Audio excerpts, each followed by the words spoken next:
يا مساء، ازيكم؟ عاملين ايه؟ يا رب تكونوا كلكم بخير والناس كلها بخير يا رب، فرحانه. خلاص يا ام احمد، انا سمعت كلامك ونزلت لك فيديو اهو. مش نفسك تشوفي فيديو؟ خلاص يا ست، انا عملت لك فيديو.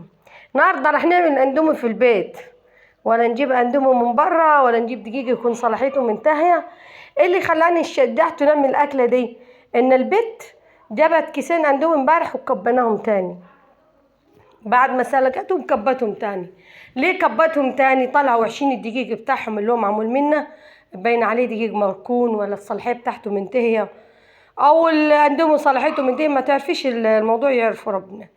المهم راح انا حطيت كوبايه ميه ومعلقه ملح، وقعدت جبت حته الطبق اللي بلاستيك، لازم يكون بلاستيك كويس، وتعرفين خامه ايه، مش متعاده، مش بلاستيك متعاد وقديم، عشان ايه؟ بيغير ريحته في الاكل. ورحت ايه، مش قادره يعني بص كميه العجين وبرده مش قادره اعجنها. رحت عملت الكره اللي انت شايفينها دي، هتطلع 2 صغيرين. وقلت انا اعمل اكله حلوه للاولاد، مش مهم يكون انا باكلها حته الاكله دي.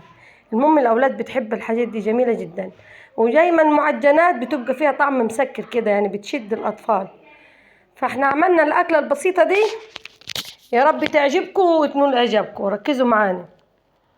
هنا انا بفرد ايه، بفرد العجينه، بفردها بالنشابه، وهعمل لكم احلى اندومي خفيف. الاكله دي ما خدتش معايا ربع ساعه، هتستغربوا. انا وبعجن ما خدتش 5 دقايق، لفيتها بسرعه عشان هي صغيره حجمها، ما عملتش كتير. وانا وبفرد دي قولي 5 دقايق. انا هوريكم في ربع ساعه كانت مستويه. في ناس تقول لي رح تستوي على 5 دقايق على البخار، هقول لكم تستوي في 5 دقايق. بصوا فردتها خالص، يعني خليتها رهيفه. عشان ايه؟ عاوزه الاندوميه تبقاش تخينه، تبقى رهيفه خالص. هنا انا بفرشها بالدقيق. لازم تفرشي بالدقيق عشان تطلع معاكي ما تمسكش ببعض. كتري دقيق على قد ما تقدري كده. الدقيق في الاخر احنا بنطلعه من العجينه، مش بيقعد فيها. ولازم العجينه تبقى متماسكه مش طريه. برمتها كده زي ما انتم شايفين، الدقيق فيها اهو. سحبت النشابه منها لان انا مش قارصه عليها، هي في النشابه مخليها واسع. حطيت برضو دقيق، كل الدقيق ده بيحميها وفي نفس الوقت بيطلع منها تاني. ولا تشتري ليه اندومي يا ستي؟ خفي مروتك وقومي اعملي حاجه للعيال سخنه وطازه. اندومي ايه يا ربي اللي كتر الامراض للعيال. يلا كده احنا جبنا المكنه واشتغلنا. اشتغلنا بصوا. لازم تطلع معاكي ايه زي ما انت شايفه. على طول على طول على طول. حطينا واحده تاني.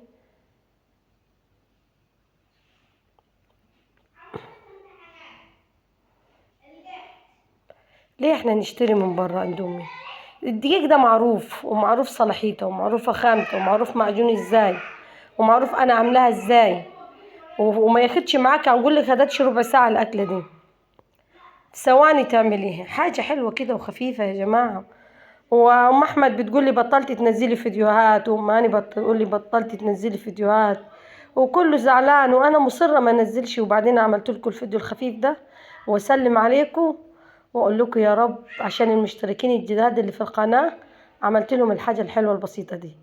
هنا بصوا، يعني بصوا انا مسكت المنخل. لازم نطلع كل كميه الدقيق اللي انا حطيتها.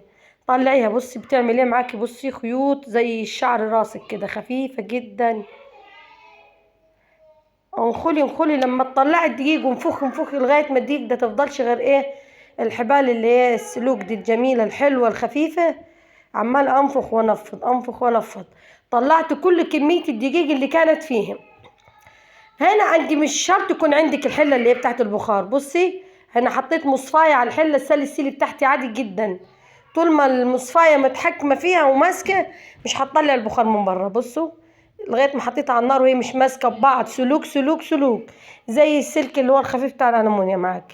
طول ما انت عاجنه العجينه مظبوطه، تجيب الغطايه بقى ايه، وغطايه عادي بتاعت الحله برضو. ما خدتش غير 5 دقايق يا جماعه. 5 دقايق معايا في نجيب طبق اسود عشان تظهر فيه. خامته نضيفه وحلوه برضو مش.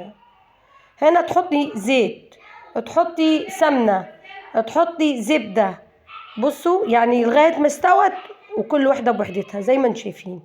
ولا تجيبي اندومي يا ستي معموله بسمنه بلدي، معموله بزبده، معموله بزيت حلو نضيف، ما يكونش ريحته وحشه، بس عشان العيال يقدروا ياكلوها، لان بعض الزيت بيبقى ريحته فظيعه.